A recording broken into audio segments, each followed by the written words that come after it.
Assalamu alaikum, karibu kwenye channel yetu tujifunze HTML na CSS kwa Kiswahili. Katika somo la leo tutaangalia njia nyingine ya kuweka rangi ambayo ni RGB. RGB ni kifupi cha majina ya rangi ambapo R ni red, G ni green na B ni blue. Katika uwekaji wa rangi kwa kutumia njia hii ya RGB, kila herufi inawakilishwa na thamani kuanzia 0 mpaka 255. Hapa tunakusudia R ambayo ni nyekundu au ni rangi nyekundu ina thamani kuanzia 0 mpaka 255, na vile vile green na blue zote zina thamani kuanzia 0 mpaka 255. Kwa mfano, ukitaka kuandika rangi nyekundu, hapa tayari mimi nimeshaandika hapa heading 1 ambayo nimesema RGB kwa mfumo rangi kwa mfumo wa RGB. Kwanza tuende katika browser tuone ni kipi kipo. Okay, hapa tukija rangi kwa mfumo wa RGB. Sasa tukija hapa katika sehemu ya style, sasa tunaanza. Hii ni heading 1, kumbuka wakati tunasoma selector kule, kwa hiyo itakuwa heading 1 kama kawaida. Tunafungua mabano haya chini, tunafanya hivi. Kwa hiyo naanza color, color, nasema RGB, nafungua mabano haya ndani. Sasa ndo naweka thamani.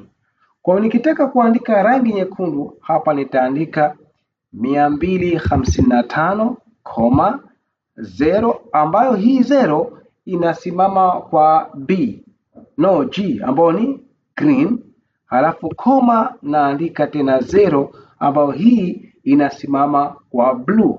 Sasa maana yake ni nini? Maana yake katika thamani ya herufi hizi tatu R, G na B tumeweka thamani ya rangi moja tu ambayo ni 255 kwa ajili ya R ambayo ni red. Sasa hapa moja kwa moja inakuletea rangi nyekundu. Tunafahamiana? Tukija katika browser hapa na refresh hii page, tunaona rangi imebadilika na kuwa nyekundu. Tupo pamoja? Sasa ukitaka kuandika rangi ya green, badala ya kuanza na 255, hapa tunaweka 255 kwanza, halafu tunakuja hapa tunaweka 0.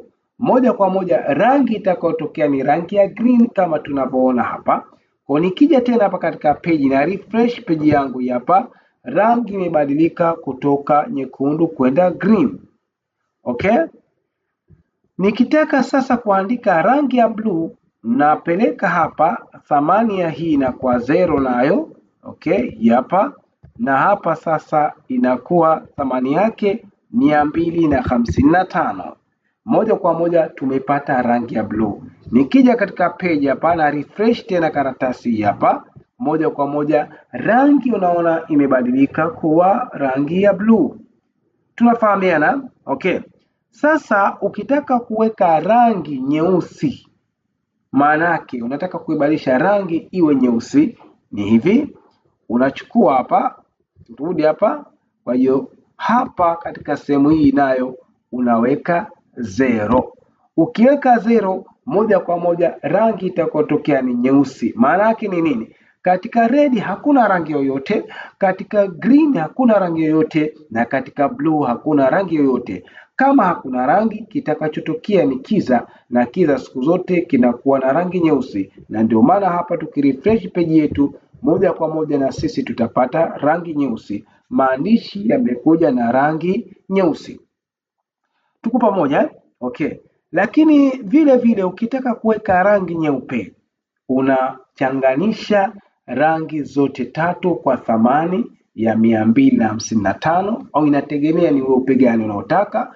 Kwa hiyo hapa mimi naweka 255, alafu nakuja hapa napo naweka 255, na mwisho hapa naweka 255. Rangi inayotokea ni rangi nyeupe, ambapo tukienda tukirefresh page hatuwezi kuyaona maandishi kwa sababu rangi nyeupe. Umefahamiana? Okay. Sasa wewe kama mtengenezaji wa website, wewe kama mtengenezaji wa system, wewe kama mtengenezaji wa kali au kitu chochote kinachohusiana na mambo haya ya web development, hapa utatumia rangi mchanganyo kwa kiasi gani? Maanake utapima mwenyewe rangi ya green iwe kiasi gani. Unatengeneza mfano rangi fulani, kwa mfano hapa tukiweka mfano naweka 25 na hapa nikiweka 55, unaona rangi ambayo inatokea. Na hapa nikiweka 25, rangi iliyotokea ni hiyo rangi, sijui kama ni nyeusi hii au ni rangi gani. Lakini mfano hapa ukiweka 205 imetokea mfumo wa rangi ya blue, na hapa ukiweka tuanze hapa, na hapa napo ukiweka 0 kwa 205 unaona rangi ambayo inajitokeza. Sasa ni wewe mwenyewe utakavyotumia hizi thamani kuzichanganya ili kupata rangi unayohitaji kwa ajili ya mfumo wako au kwa ajili ya website yako. Nadhani tumefahamiana. Kama umenielewa vizuri, na kuomba usiache kusubscribe, kulike, kushare pamoja na kucomment, na tukutane katika video inayofuata. Asante sana. Bye.